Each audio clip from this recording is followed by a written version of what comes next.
Hello everyone, welcome back to our channel. Those who have not subscribed to the channel, subscribe now so that you will receive the everyday updates. Hello everyone, welcome back to our channel. Today's class is the histology of the large intestine. We have already completed the histology of the stomach, small intestine. Those who have not subscribed to the channel, subscribe now and also see the videos of the histology of the small intestine.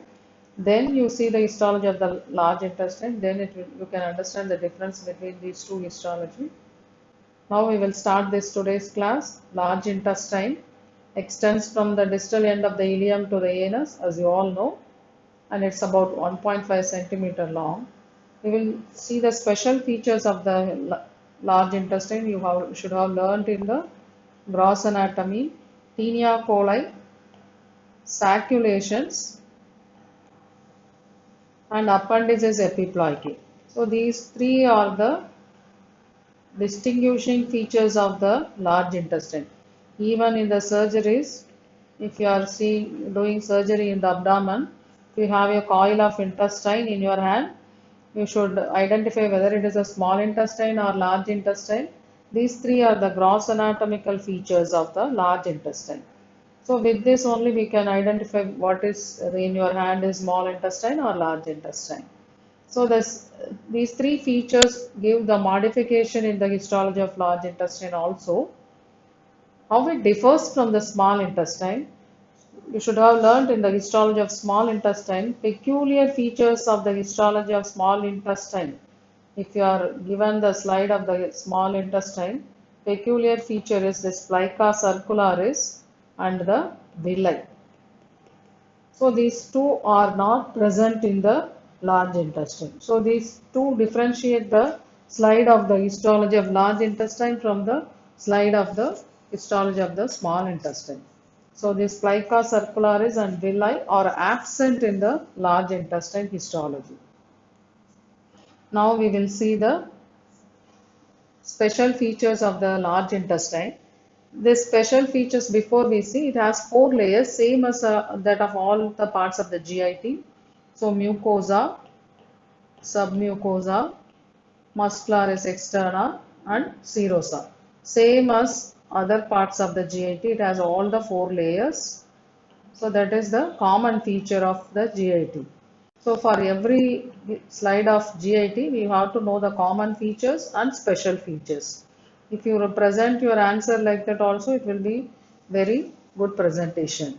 So common features here, four layers are present. First we will start the mucosa. This mucosa is raised into concentric folds between the saculi. So these are the folds between the saculi. So this is the special feature of the histology of large intestine, folds between the saculi. If you see the epithelium of the large intestine, same as that of the GIT, simple columnar epithelium. So this is the simple columnar epithelium of the large intestine, same epithelium. Other cells are also present, goblet cells. So goblet cells, these are the goblet cells, brush cells, and occasionally microfold cells. These are all the electron microscopic features of the epithelium of the large intestine.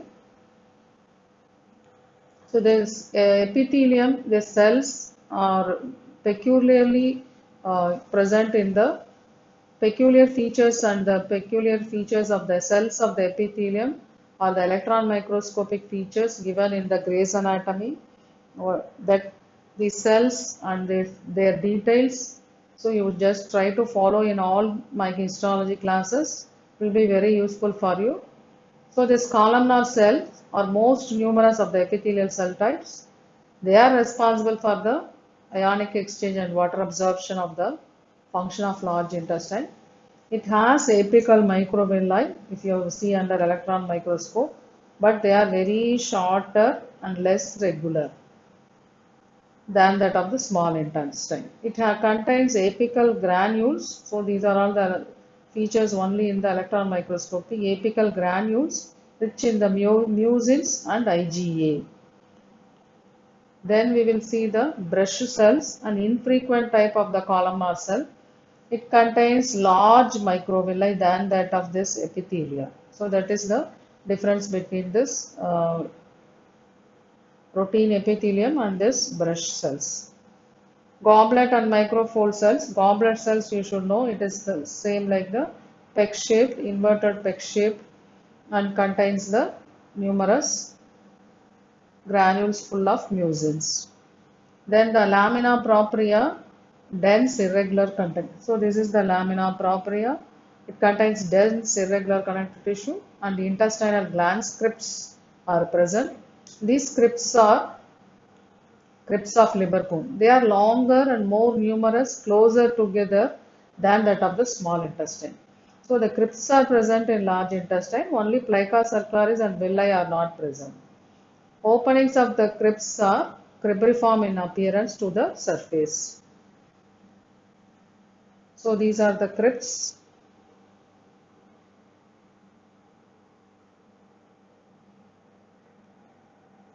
Next layer, we will see the muscularis mucosa. In the cells of the crypts, same as that of the columnar cells.